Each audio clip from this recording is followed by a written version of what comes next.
Hi guys, magandang gabi. Welcome back pa dito sa Ganda SRU channel for showbiz update. Andito na naman nga pa akong muli, nagbabalik ang nagmamaganda ng yung chismosang Kimpaw. Wala na pong iba, si Gandara. Uy, kinikilig ako talaga ngayon.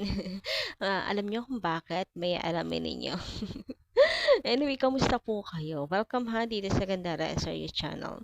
Anyway, dito na naman po akong muli nagbabalik upang magatid sa inyo na latest update and fresh happenings patungkol kina Kim Chiu and Paula Avellino. And ito na nga yung dahilan kung bakit kinikilig ako ngayong gabing ito. So ito, ang latest update na dala-dala ko para sa inyo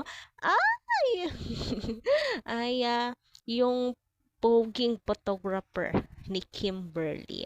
Kilala nyo na ba? Nakita nyo na ba? Ako, may nakita ako. So, gusto nyo ring makita kung ano yung nakita ko.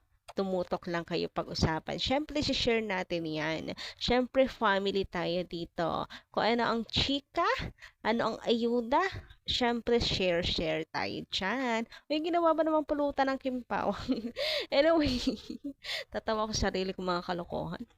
Anyway, bago tayo mag-start po ha, dito sa mga hindi pa po nakaka-subscribe dito sa ating channel, maaari lamang napindutin po ninyo ang subscribe button at notification bell na nandiyan sa baba para mag-updated po kayo at ma-notify tuwing may bago tayong chika at balita hinggil po sa Kimpaw. Basta mga balita na may kinalaman kina Kim Chiu and Paula Avellino, sagot na natin yan.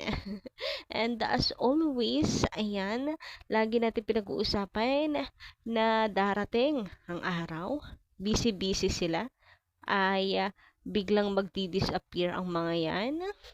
And ayun nga, nangyayari na siya. Hoy, may pamiya. Anyway, sabi dito ni Madam Visitasyon de Guzman, about naman to sa movie ng Kim Pao. Magabang lang tayo about sa kita na may love will make you disappear. Abangan na lang natin ang update ng SC sa kita ng Kimpaw movie. Inaantay lang siguro ang kita ng mga susunod na araw. Marami pang nagpapa-block screening kahapon nga or nung Sunday daw po ita, 27 BS pinuntahan ng Kimpaw. Punta pa sila sa Dubai. Marami pa rin pa BS. Yes po. Busy pa ang Kimpaw pero yung mga susunod na weeks ay vacation mode naman. Sulitin na sana yan ng Kimpaw. We advance happy birthday kay Kimi. May pa-advance birthday surprise na sila kay Kim Chiu kung saan nag-emotional si Kim. Nakita nyo na ba yun? Essential late update tayo ha. Pero dito naman sa ating pag-uusapan tonight ay latest na chika to na paniguradong ikatutuwa nyo. Sabi naman dito ni Edna Dantes, ayan, mukhang ngayon ko lang kayo ngayon ko lang nabasa or parang ngayon lang kayo napa-comment. Bago lang ba kayo dito sa aking channel? So, welcome po. Ayan, welcome sa Gintara SRU. Andito po kaming mga lokareta na araw-araw naloloka sa sweetness ng Kimpaw. Ayan, isa na kayo sa aming idadamay. Sabi dito ni Madam Edna, yung mga trying hard lang naman ang nagpapakalat na may tampuhan sila Paulo at Kim. Ang sweet nga ng dalawa, inggit kasi sa sweetness ng dalawa, kaya kung ano-anong sinasabi ng mga basher. Naku, yan yun Madam Edna, ganun talaga. Mga bitter yan mga mas mapait pa sa kape. Wala tayong magagawa dyan. Mas mapait pa sa ampalaya. Wala tayong magagawa. Utak talangka talaga yung mga taong yun. Pero ayoko pong matulad sa kanila, magaya sa kanila na napakalungkot na lang ng buhay araw-araw. Kaya ito pag-usapan natin na ito ang ganap ng Kimpaw. Grabe, napaka-pogi parang ng photographer ni Kim Chiu na ng Kimi natin na yarn na napakaganda. Mukhang may poging photographer. And ako nga po eto, kandaduling na may pagkarap na, may paglinaw na para lang maispatan sino yung poging photographer na yan ni Chinita Princess. Ayan o, at nababaliw na ako kung paano ko yan palilinawin at palalakihin yung mata ko para makita ko yung gusto kong makita. Yes, talagang dapat natin makita yung gusto nating makita. Ayan din yung ginawa ko sa mata ni Kim Chiu. Sa sobrang paghahanap ko ng poging photographer. Ayan na. Talaga naman na. Zoom kung zoom. Hindi maaring wala tayong makita. Kailangan may makita tayo para masaya ang buong pamilya. And eto na nga, finally, sa akin pong pagtsatsaga sa pag-edit, abay may naispatan ako, napaka-pogi. Ayan, no? Kita nyo ba yan? Naka-sombrero, naka-mask, naka-black. Kita nyo ba yan kung sino yarn? Yarn? Sino ba ang mahilig mong naka-color black? Sino bang mahilig mag-sombrero? At sino tong mahilig mag-mask? Ayan guys, binilugan ko na. Ito, dito yan sa picture na to. So, dito yan. Medyo nakaharap kasi siya ng onte dito guys sa camera. Ayan. Kaya sabi ko for sure, kung mayroong mang hagip ay dito yan sa left. Kasi ito, masyadong side view eh. Kaya hindi talaga makikita kung sino yung nag-picture. Tinan nyo. O, diba? Yan yung zoom. And daan lang yung makikita nyo dyan. Kasi nga, side view. Kumbaga, hindi mahagip yung nagka-camera. Kaya doon ako sa isa. Tingnan nyo, di ba, biglang may umutlaw na tao, Charn. Biglang may umutlaw. Ang clear nung ang kanina, pagmasdan nyo maigi ha, yung difference. Itong nasa right, same lang din eh. Pero itong left, may pagkakaiba kasi medyo paharap na nga siya dun sa isa, masyadong tagilid. O, di ba? Ang linis dito, walang hagip pa, kalsada lang. Daan lang, walang hagip kasi nga masyadong side view. So dito tayo sa medyo nakaharap. May nahagip na finally. Ayan.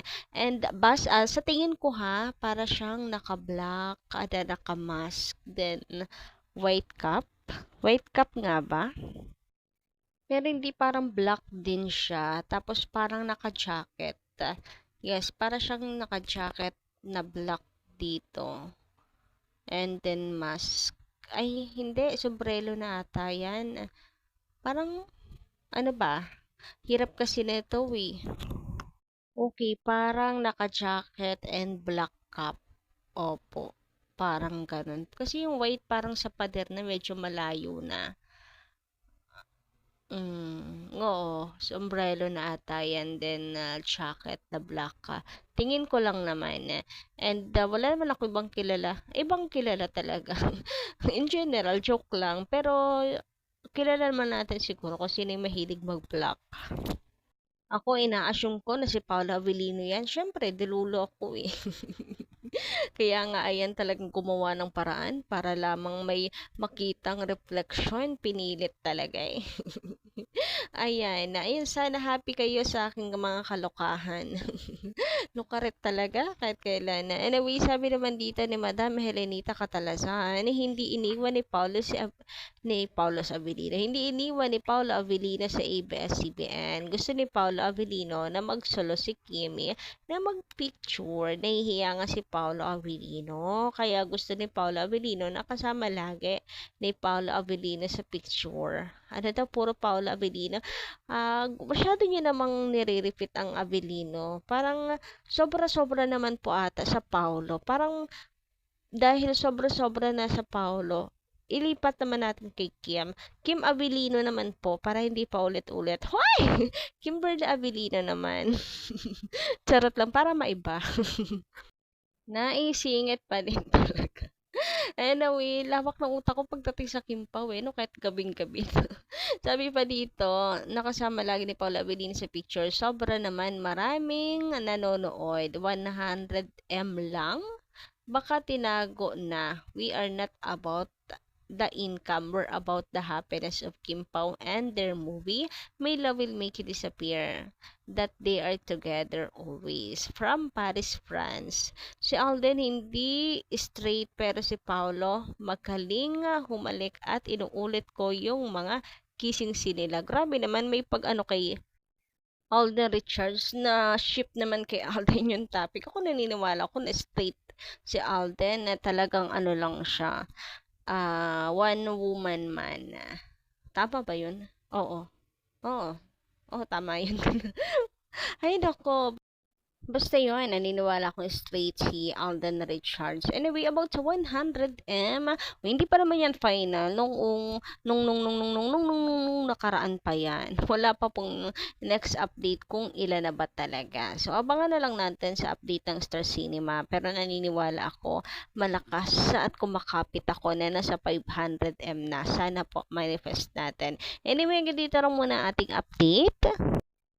Thank you po sa inyong pakikinig and don't forget to click the subscribe button na din po at notification bell for more updates. Maraming salamat!